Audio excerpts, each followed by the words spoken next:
এবার রাষ্ট্রীয় ব্যবস্থাপনায় গানম্যান পেলেন এনসিপির ৪ নেতা।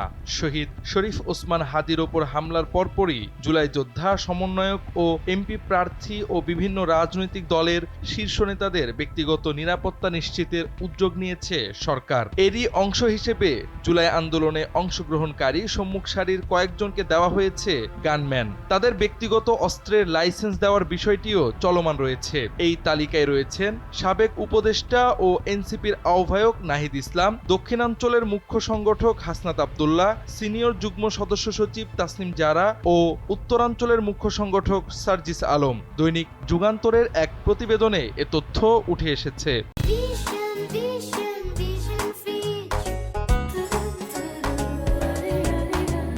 এনসিপির নেতারা ছাড়াও আরও বেশ কয়েকজন রাজনীতিক ও সংসদ সদস্য প্রার্থী গানম্যান ও অস্ত্রের লাইসেন্স চেয়ে আবেদন করেছেন। জামায়াতের আমির ডাক্তার শফিকুর রহমান ও বাংলাদেশ জাতীয় পার্টির প্রধান ব্যারিস্টার আন্দালিব রহমান পার্থ ঢাকা মহানগর পুলিশের কাছে ব্যক্তিগত নিরাপত্তার জন্য গানম্যান চেয়েছেন।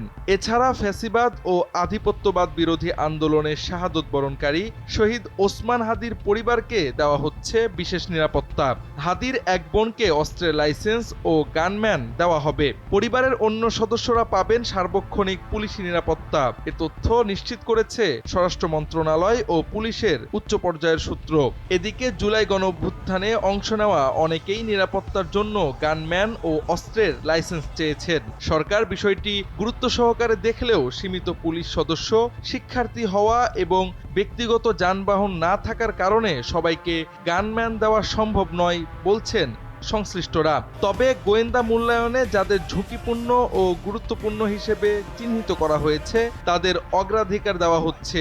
মৌখিক নয়, লিখিত আবেদনকারীদের বিষয় গুরুত্ব দিয়ে বিবেচনা করা হচ্ছে বলে জানিয়েছে সংশ্লিষ্ট সূত্র।